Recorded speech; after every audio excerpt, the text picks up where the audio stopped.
Good morning, Westchester. I'm Erica Smock. I'm Tegan Wheeling. I'm Mayla Johnson. And I'm Addison Torres.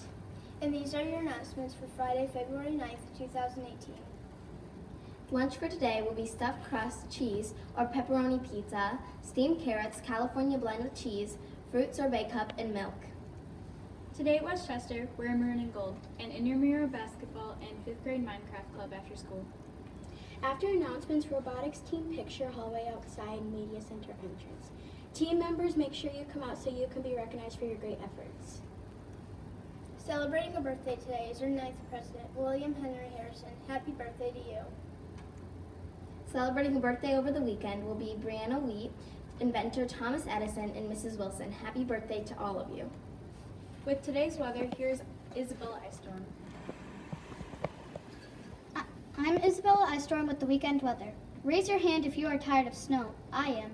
But it is not going away anytime soon. Lots of it will arrive today and tonight. The high today will be 29 and the high on Saturday will be 26. Sunday will be the coldest day of the weekend with a high of 21. But there shouldn't be snow. Get out your shovels. Have a great weekend. Here's Mr. Doolin. Here's our special guest, Mr. Doolin.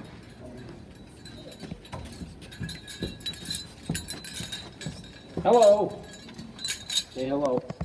Hello. Hello. It's Luke. Luke and Mr. Doolin here with some great announcements. Hold on, we gotta wait for the news.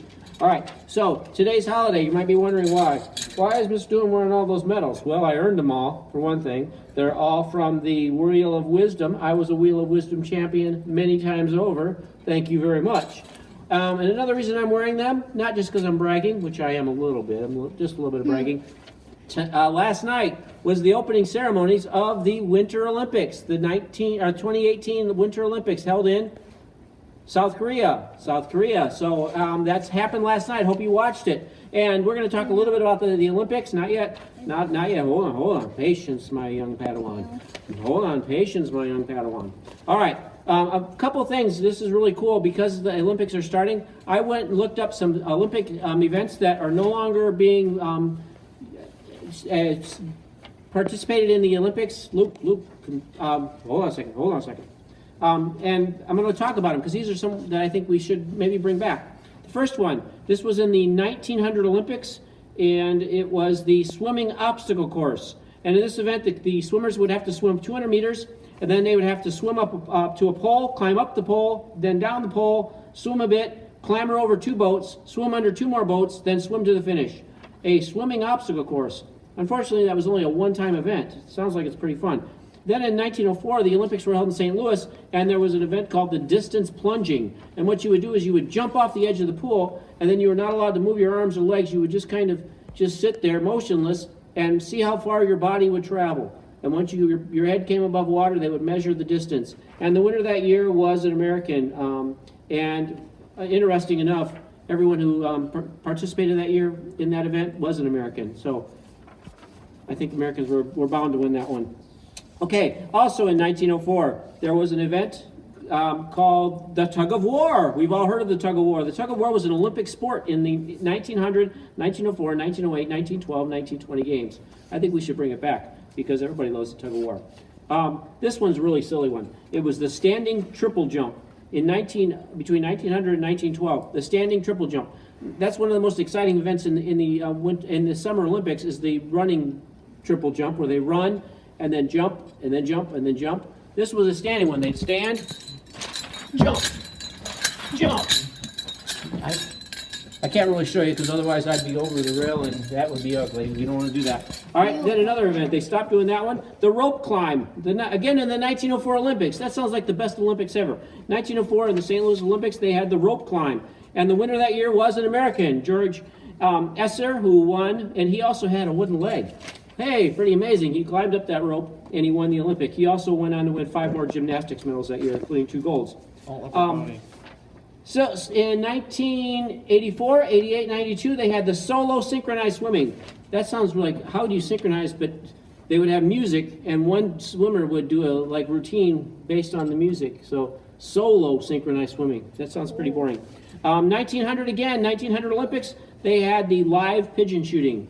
They would release live pigeons, and the athletes would shoot the pigeons. And in that year, over 300 pigeons were killed. And understandably, they stopped doing that. They stopped shooting live pigeons, and they got the clay pigeons after that. And finally, my favorite event. This one they definitely should bring back. It was 1928. They started this event, and then they stopped. It was skijoring. Skijoring is kind of like trailing behind the back of a boat on skis, except you have a horse that pulls you, or a dog. They would have dogs that would pull the skier. The skier would be pulled behind a dog. That was the event, skijoring, and it's actually still takes place around the world, but they don't do it in the Olympics anymore. I think we should bring it back. All right, so the Olympics. Make sure you're enjoying the Olympics. Ice skating, go ice skating. Speed skating, I love speed skating. All right, here we go. We've got some jokes of the week. Are you ready? Yes. Okay, the first winner is George Dandonitis, and here we go. What did the Gardner do when it was finally finally spring? spring? What did the gardener do when it was finally spring? What? His plants. He wet Wet his his plants. He wet his plants. Get it? He wet his plants. Seagulls fly over the sea. What flies over the bay? A bagel. Bagel. That was America Jameson. So both of you have won a prize. Make sure you come down to get them. Have a great weekend. Hopefully you'll get to see this. Hopefully we aren't having a snow day today. Because if you do, we are having a snow day. We're kind of wasting our time filming. All right. Get these guys over here. And look what my name is today. We now ask that you stand for the pledge. If you are in the hall, face the nearest flag or faces. Allegiance to the flag of the United States of America and to the republic for which it stands, one nation, under God, indivisible, liberty and justice for all. Thank you. Please remain standing for a moment of silence. That brings us to the end of today's Animate 15. You'll be hearing from Haley Malvecki and Anne Marie Easter on Monday. Until then, enjoy your weekends.